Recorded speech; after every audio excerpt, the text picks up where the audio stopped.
Assalamualaikum, and a very good day to all of you. Okay, we see again today with our distance learning during this COVID-19. Okay, uh, we will continue with another topic, which is food storage equipment in food industry.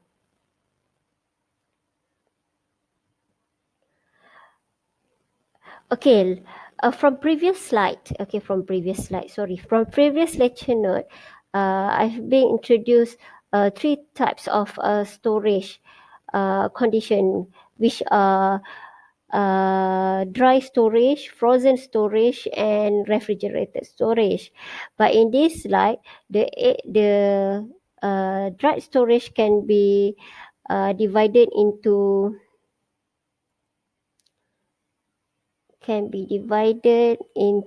two types, which are ambient and ambient which air condition or humidity control.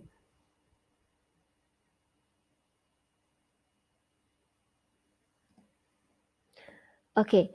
Other than that, storage for food processing and manufacturing also can be classified into the term of storage, the duration of the storage, which are short term and long term. Um, Commonly, for the short-term storage, preliminary stage, or it been used for preliminary stage or later stage of processing. So what I mean by later stage of processing is basically, if let's say between the unit operation, you need to have a storage for work in progress product and work in progress goods. All right. For example here, okay, tomato. Okay, you should know that tomato is under category of high moisture content fruits. So due to this, it has a short shelf life of about 48 hours under tropical conditions, and due to this, normally it been stored up to a week at 20 to 25 degrees Celsius. So tomato can be considered for solid, okay, solid materials, right? For liquid material, an example that I'm given here is for milk. All right, for cow milk, normally it may be held in chill condition. Okay, it may be held in chill condition, preferably less than 5 degrees Celsius. And then most industry practice is they store the milk in the silo tank like this illustration here, and then it store up to 72 hours between reception and processing. So this illustration is taken from Dairy Processing Handbook. If you're interested to know more about this, the Tetra pack provide good resource materials that you can refer for dairy product. Then now let's look on long-term storage.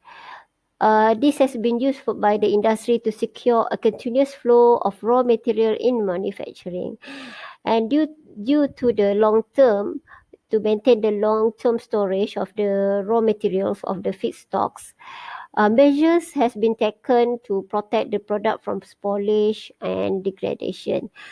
Right, this photo shows to you an example of the silo storage for grain. For grain, the storage period can more than 1 year if, let's say, if grain and seed are stored at moisture content less than 9%. All right.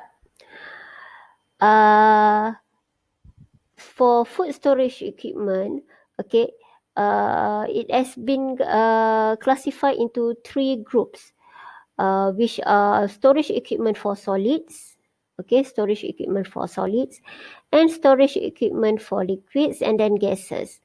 Right, for solids, for food industry, uh,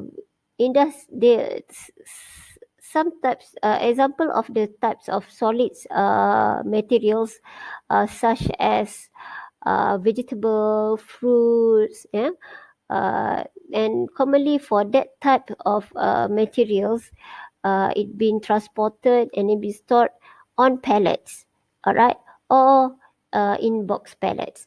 Okay, and some of them like potato, it come in bags. All right. Right. For beans and silos, okay, is commonly used to store grains and powders. And for long-term storage, you must make sure that you can maintain the flowable of the bulk particles, and must make sure that the storage are resistant to spoilage. So, common indicator that been used in storage is the product water activity. Okay, for example, why product water activity being used as an indicator? Okay, for example, this guideline, all right, commonly being used, okay, in industry is in order to make sure that mold and yeast will not damage the product material. So what they do is they must make sure the water activity is less than 0.6. And in order to maintain the flowable of the powder, they must make sure that the water activity is less than 0.35.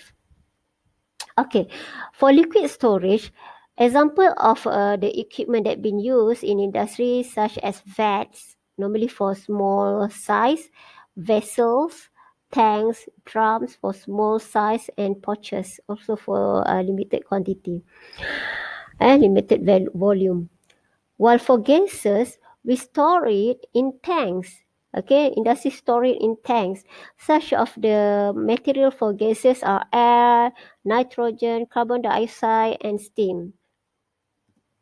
Alright, this photo shows a collection of storage equipment commonly used in industry. We have here pallet, box pallet, bag, bin, silos, vats, vessels, tanks, drums, pouches.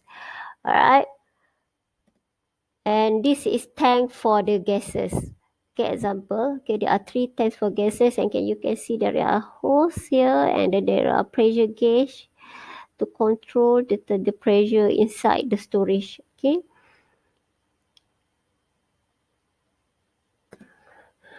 All right.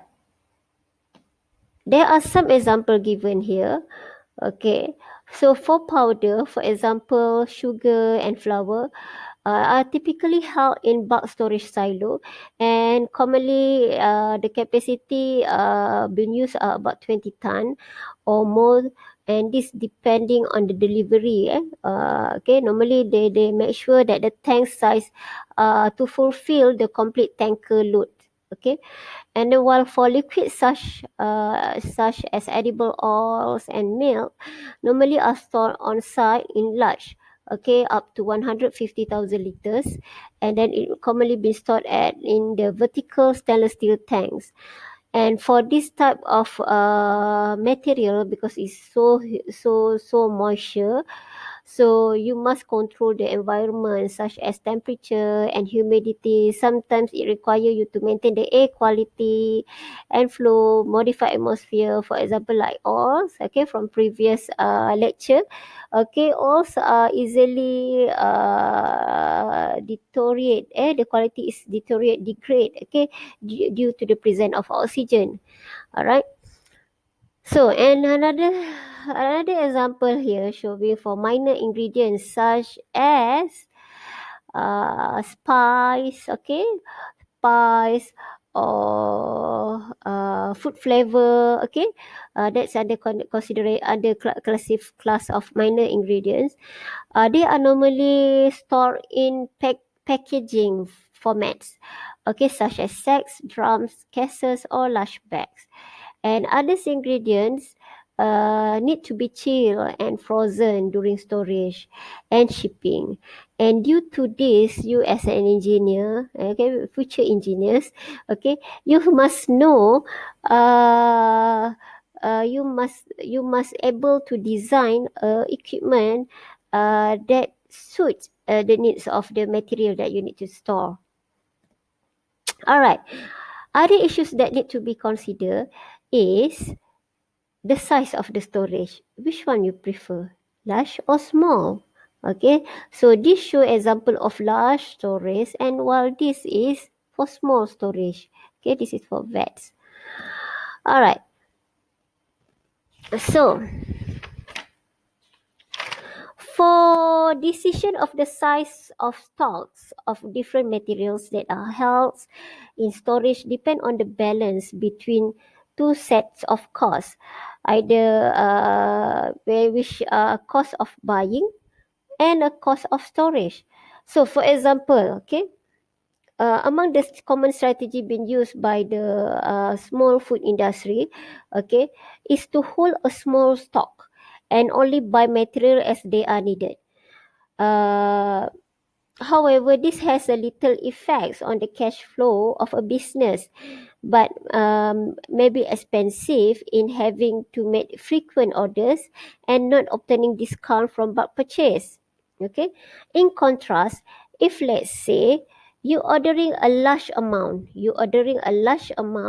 of materials infrequently because you're ordering a large amount, this may benefit a company by achieving a discounted price. So this price will reduce and reduce administration. But cost of storage, this cost of storage will increase.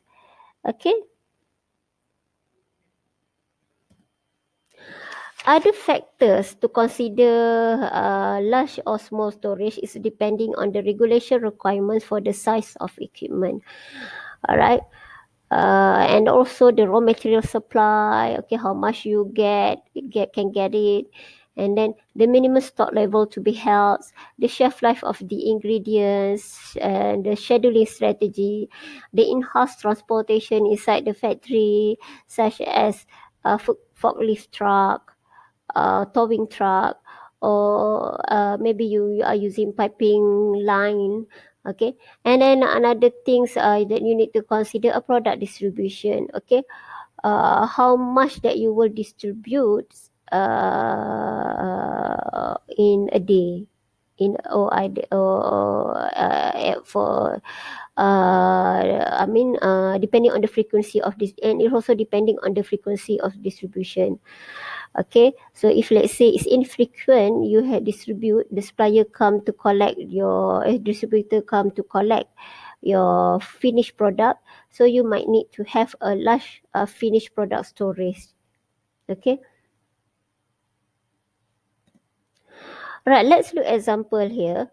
Okay, from this illustration of food production chain. Okay, you already knew about this as has been explained in previous lecture note. All right.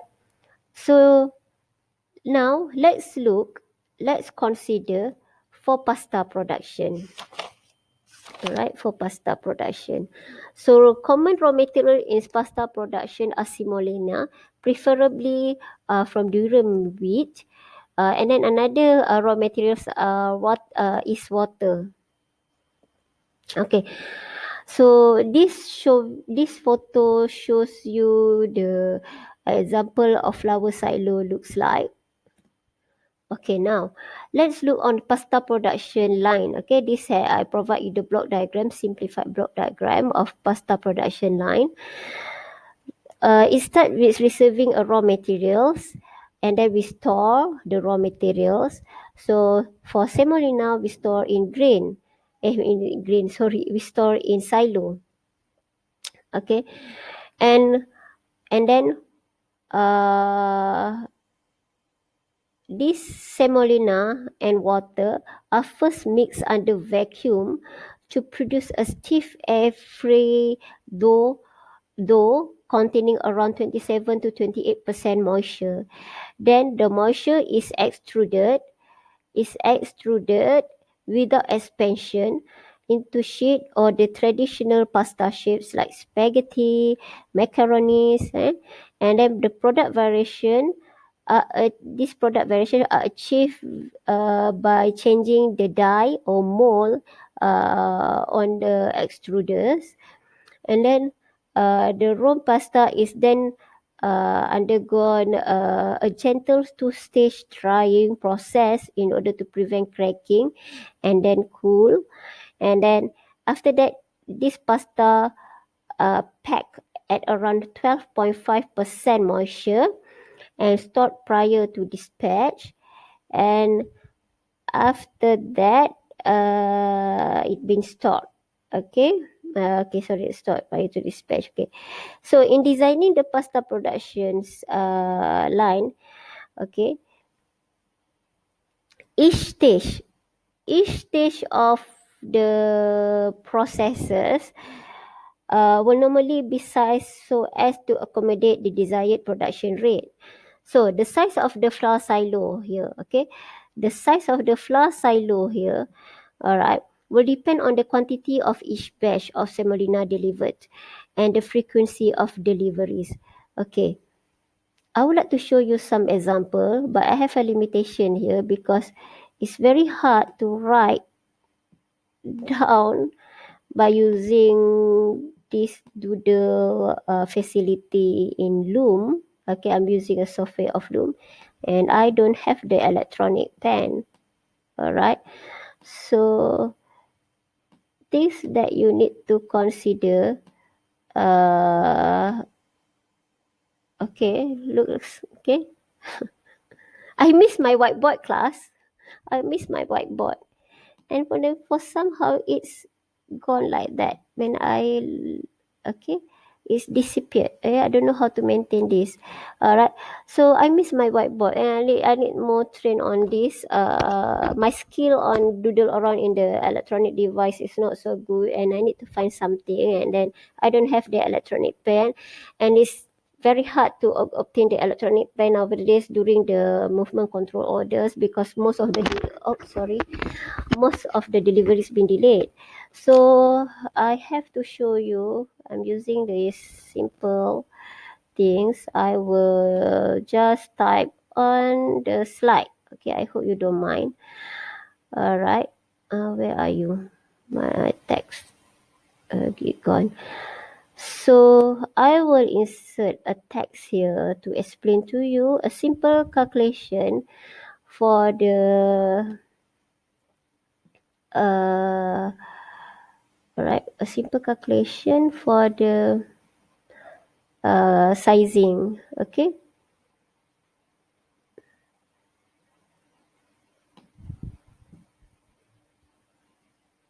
Alright. So in the case of, let's say, we must know the production. Okay, the production capacity, production rate. So let's say the production rate.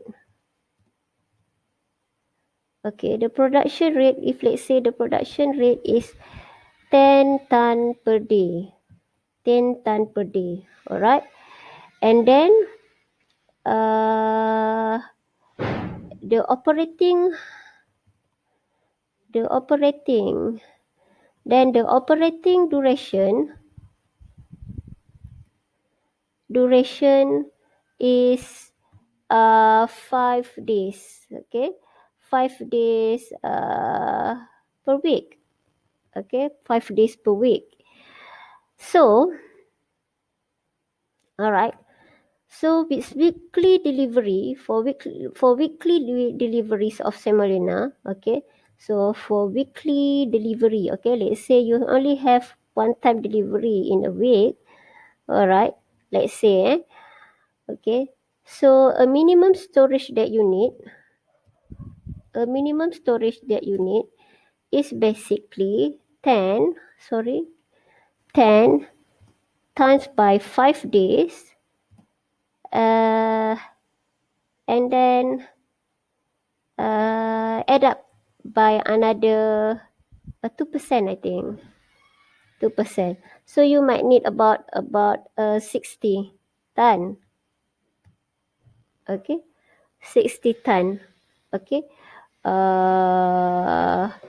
of the raw materials. Okay, a similar calculation can also be undertaken to estimate the required finished goods storage area. Okay.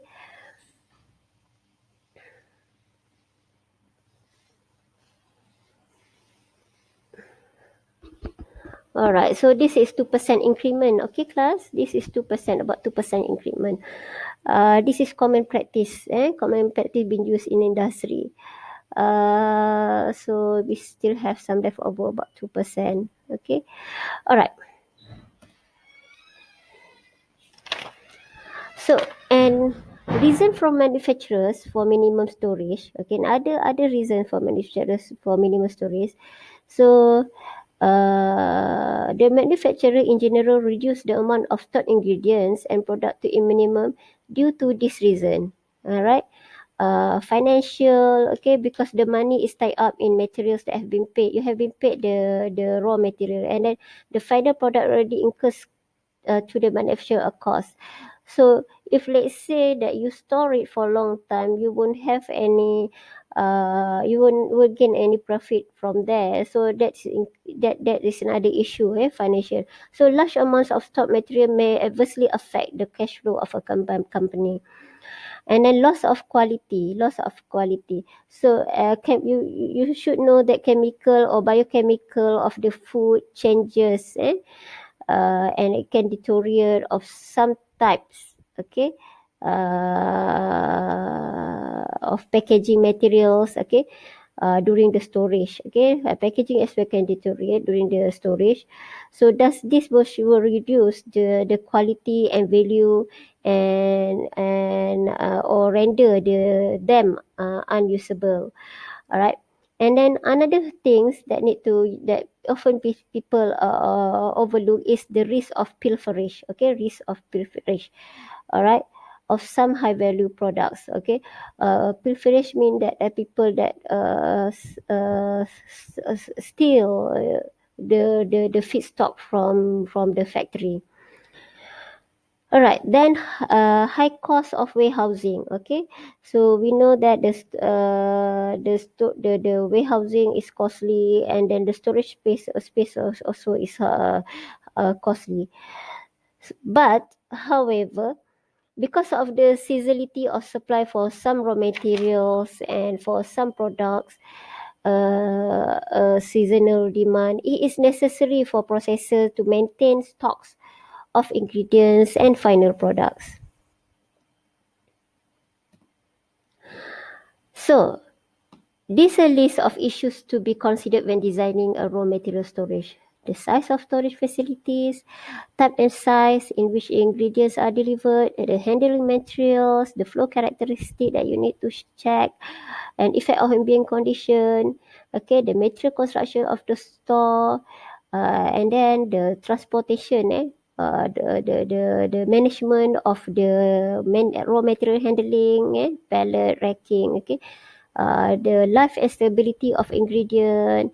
And another things that we need to consider the health and safety implication, because for example like powder, some powder can cause a powder explosion. All right.